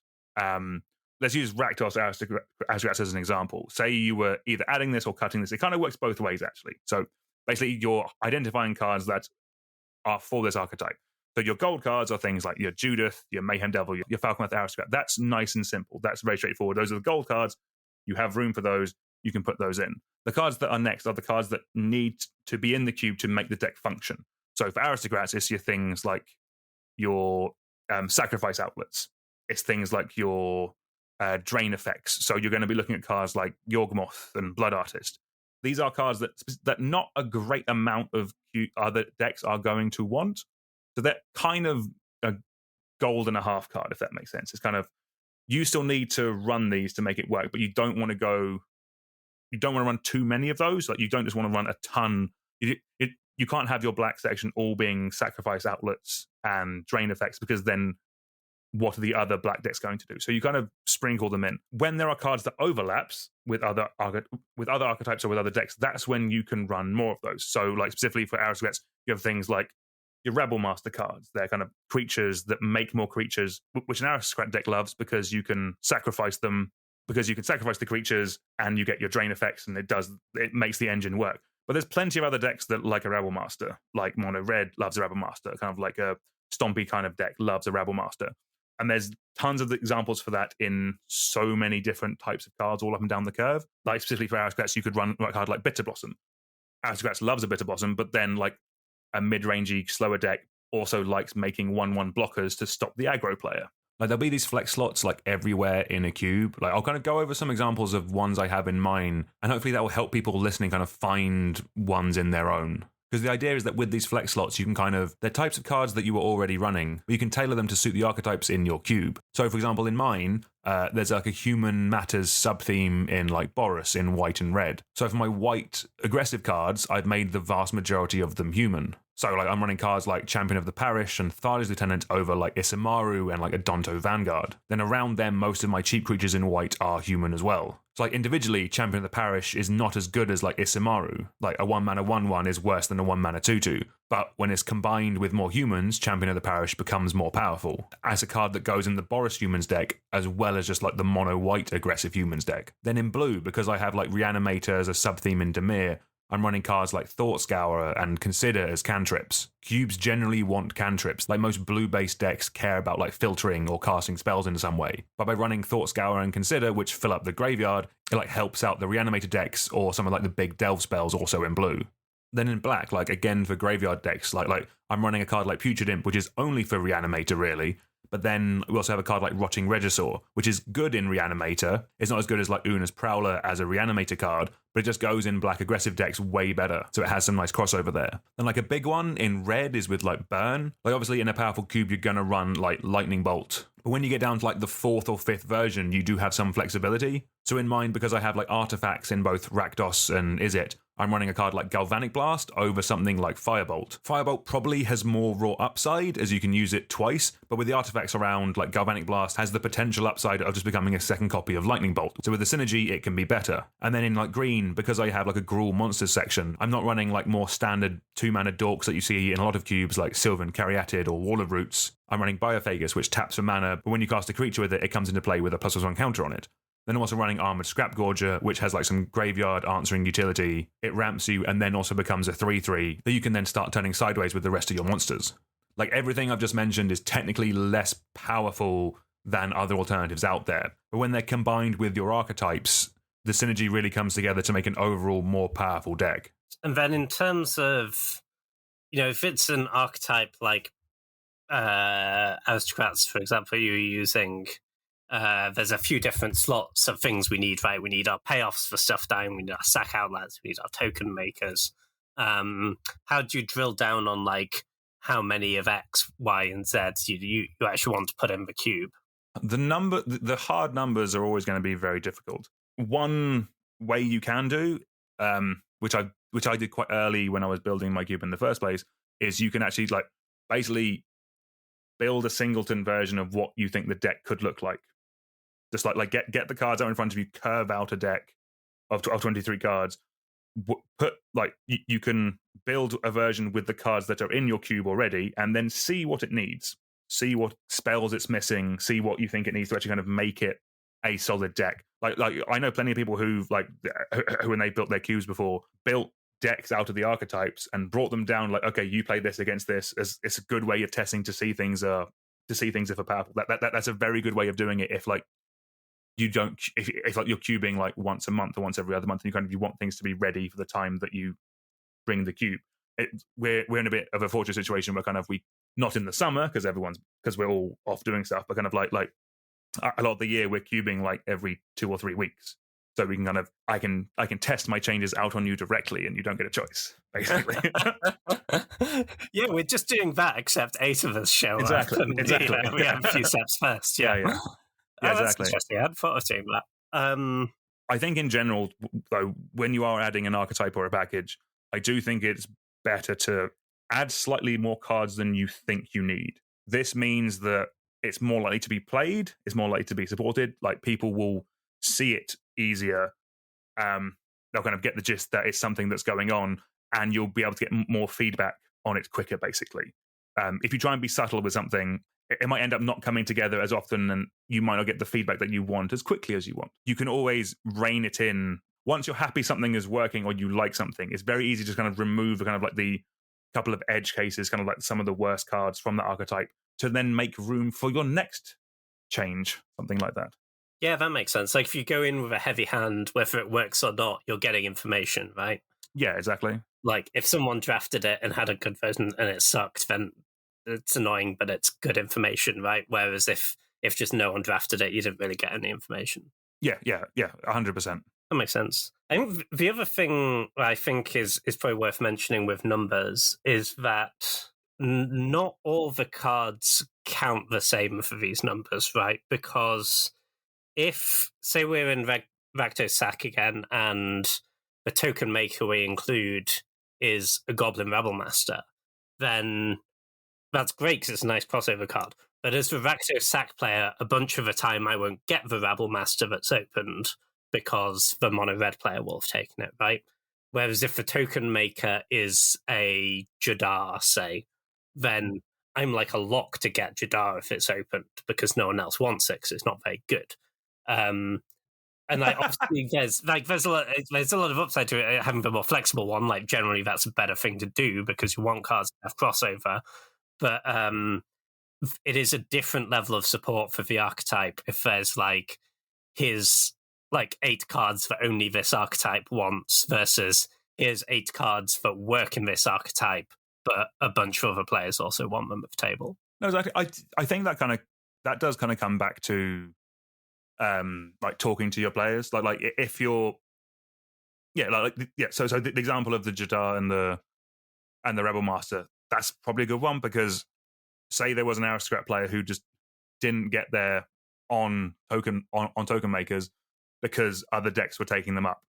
That's a conversation that kind of or when we're playing Cube, I'm assuming we like the people that we're cubing with, and we're doing something that we like. So yes, it's just like we all talk about like how the draft went, how things went. Kind of like it's quite easy. We can get feedback. It's kind of like it can be a bit trickier on feedback sometimes, especially like say a deck didn't get there because it was missing a number of cards. Like as an example, it can be trickier the larger the cube.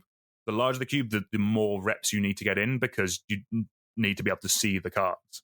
Basically, like if all cards aren't being drafted, you need to give it time to see all the cards to be drafted. If it's like a smaller 360 cube and every card is drafted and you in theory get perfect information, that's something you can work out. Basically, it's do you need the Jadar, do you need the Rebel Master, or do you need both? Do you just need like say you've added an archetype and it's either not pulling its weight or it's not got there. There's basically 2 tracks you can go. You can either look at cutting it for something else that you think could be more powerful, or you can find ways to boost it up. And that's something as a cube designer you can be thinking about. Basically, if I'm honest, it doesn't have a definitive answer. It's always something that's changing because there's always new cards. Yeah, that makes total sense. I think it's an art, not a science. Isn't it? It's very fluid, and it's kind of why I think this conversation hasn't, like, the upgrading one is less common to have than this is how you build a cube from scratch, because from scratch it's like, okay, you can actually work out numbers of like this drops and this drops and this drops, but when you're updating stuff, you're kind of you're feeling it a little bit more than you are. God, can you tell I've just been to France? Become so much more romantic in your cube outlooks in the last 2 weeks. Yeah. It's a marked difference. Yeah. So I think part of what why I've learned listening to you talk about this is it sounds quite overwhelming with the possibilities that are available. Where do you think people can look for sort of inspiration for where to go, or get some input from outside? Because it sounds like you could easily get a bit of decision paralysis on what you can do with your cube. Oh yeah, 100%. Kind of, this is part of the thing with maintaining and upgrading a cube is you have literally every card in Magic ever printed available to you. I mean, realistically, we're only going to be looking at the good ones, so that does mean that the places to look are kind of like, there's plenty of places to take inspiration for. So when sets comes out, if there's cards that you like, that is a source of inspiration. Like there's plenty of, like, early on for me, I took a lot of inspiration from Dr. Ruler and Ryan Sachs's cube, as well as the MTGO Vintage cube. Like Justin Parnell's cube was a good source of information for me at the start. Also on Cube Cobra, you can just go to the homepage and just look at the most popular cubes. You can see what cards people are running. You can see popular cards that kind of show up in a lot of cubes. Those are generally more like the staples ones. It's the bits in between. It's like the packages, it's the archetypes. That's kind of how you can make it more your own. Another great way is just constructed formats. Like I was talking about the Death Shadow package earlier. That's because the person who put it in liked Death Shadow and wanted to try and make it work in Cube. If there's a deck you like in a certain format, like it could be Commander. If there's a deck you like in Commander, you can probably make a version of it work in Cube. How you power level it to the rest of a cube, that's kind of where you need to spend most of your time thinking. Biggest bit of inspiration, or the biggest source of inspiration I've had in the last 12 months or so has specifically been from like Canadian Highlander. The fact it's a singleton format means that they have to go quite deep in their archetypes, whereas in Constructed, kind of like you just run 4 of, you don't need to go super deep. Whereas with Canadian Highlander, you kind of have to run cards that in theory, like you see like the second best card in an archetype, the third, the fourth, the fifth best card in an archetype, and that's kind of how you can see how an archetype can work in singleton formats. So I will put links down to Ben Wheeler's Moxfield in the description, Like that's where I found ideas for like the Madness deck, like aggro artifacts, like the Goblin Welder decks. Like he was playing around with a load of them in Canlander. I basically looked at his Canlander lists and saw that the difference between the cards available in my cube and his Canlander list was like 6 cards. That's that effectively then becomes a package that I can add to my cube, and then I have a version of that deck in my cube. Obviously, you can then still tweak it, that kind of stuff afterwards. But like one thing I like, Canadian Highlander specifically, it's running a lot of the staples that Cube has, and then there's like small packages of cards to make a deck unique. Kind of like it's how I got the idea for like the Gruul Monsters deck I got from there. It was it effectively was like 2 or 3 cards to add. One of them was Minsk and Boo. We know that's a good card, but I find that as a good resource. Also, I find that that scene is very good at keeping up to date on current trends and using current good cards, or using new archetypes with the cards available. Because Cube is a bit more unwieldy, it's like it's a large thing to keep track of. Changes generally are a lot slower. A lot of Cube is kind of waiting for like the MTGO Vintage Cube to be updated and seeing what they're doing, and then it will trickle down. Whereas with things like Canlander and other constructed formats, it's very much you can keep up to date with the modern hotness a bit easier. Yeah, that makes sense. I thought it was interesting. You mentioned power level there. Presumably, in a lot of ways, in a lower power level cube, that gives you slightly more freedom as the cube builder, right? Like to add different things. Like if you wanted to include, say, like food has been a really pushed theme in recent sets, and I think they're talking about it in Canlander, but I'm going to say the power level your cube is at, you couldn't add food as a theme, right? Because it's just wouldn't be powerful enough. Like the food payoffs aren't good enough really yet for that power level of cube. Whereas the slightly lower power level stuff, like you can always power archetypes down by just cutting the most broken cards, but you can only power them up so much because only the cards that exist are your limiting factor, right? There just aren't food payoffs that are powerful enough, I would say, to cut it in your cube. I would completely agree with that. The thing I would say is that if there's something you want to try, you can definitely give it a try. Like, I think you just need to be open to the idea that with lower power level cubes, you do have the flexibility of trying more things, but also the things you're doing, they might not be as broken, as busted. Like you're not going to see like as many combos in lower power level cubes, or if they are, they're going to be like more like 3-4 card combos, which are still a ton of fun. When you're cutting things for power level, you do have to kill your darlings. Like you can't, if you're building a cube, it's yours. Realistically, do what you want with it. My advice would be, if there's an archetype that you really love and it's just not performing, no one's drafting it, it's just dead cards at that point. Like I spent so long trying to make the Madness deck work in my cube. And I think it's at a place now where it exists, but it's not an archetype. It's a package now that has worked way better.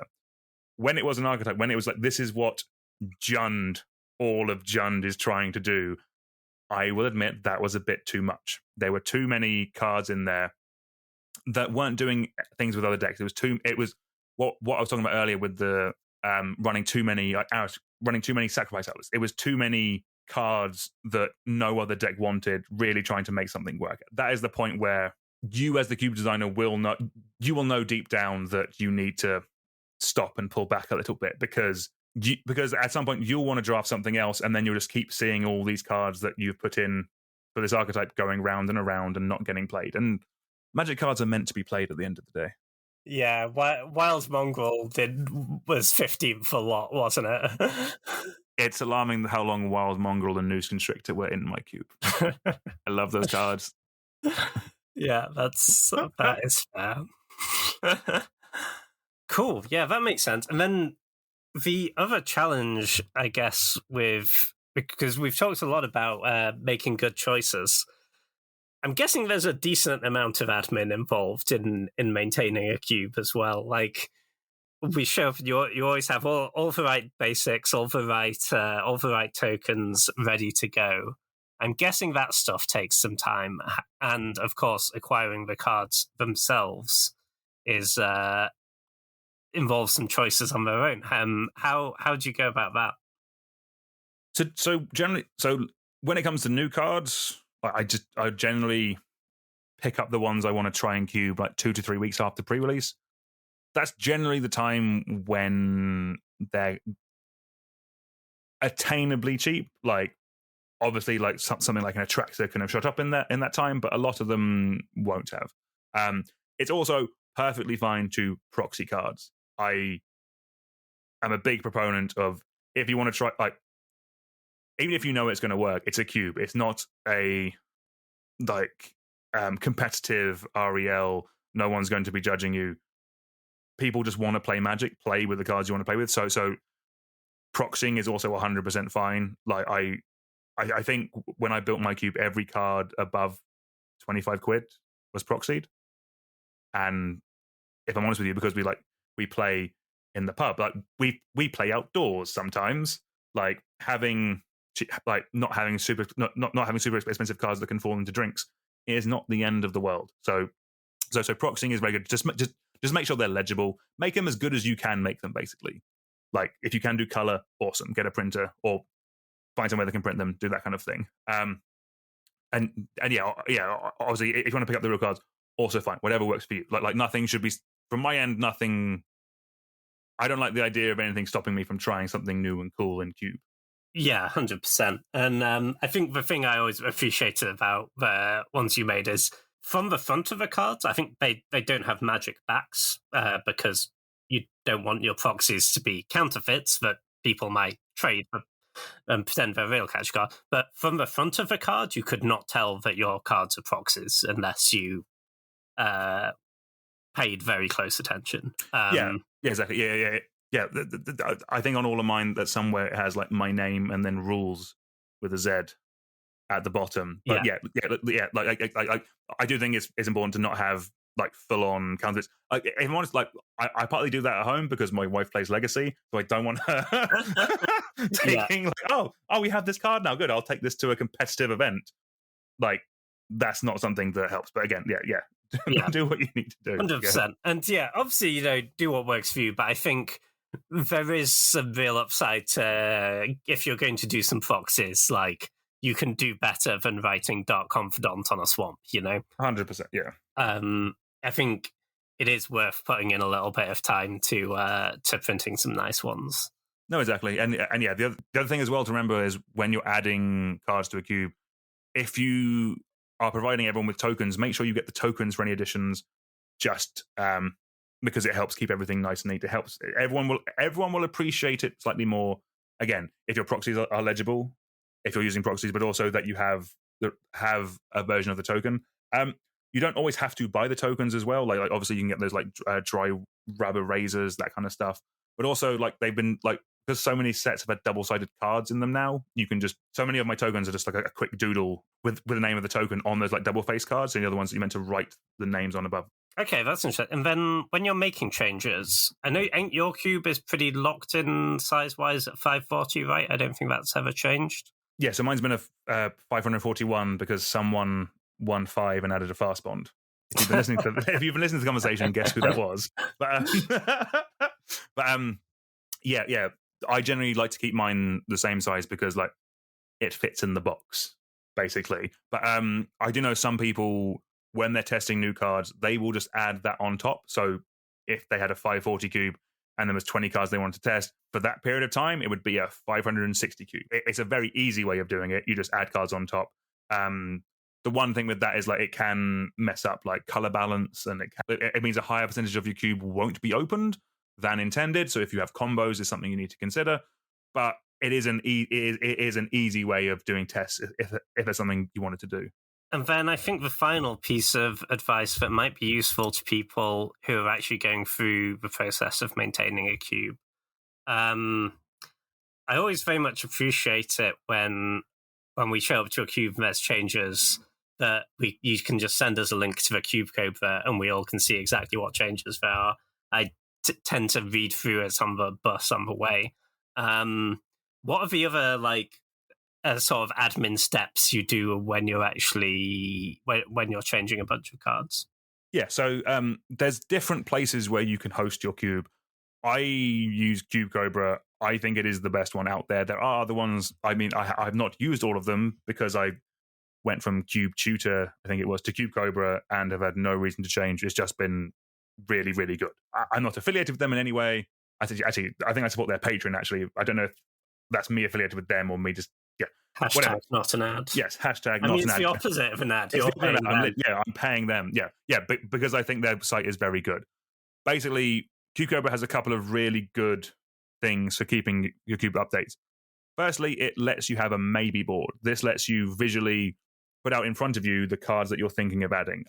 Every card I'm thinking of adding to my cube, I will add to the maybe board, and it's just there on top. I can see it. I can send it to people, show people what I'm thinking of adding. It's just displayed there on your list.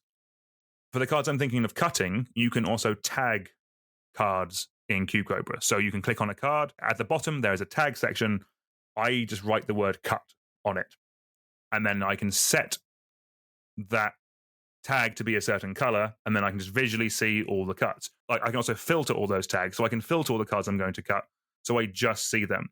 That is very useful when you're going through your cube and picking the cards out, because just having a neat list of all the cards you're going to cut is super important, because even with that list, you're still going to be going through the cube multiple times, because there'll always be one card you've missed that you need to go through the whole 540 to get out again. When you do remove them, or when you make the changes, Cube Cobra then gives you the blog function.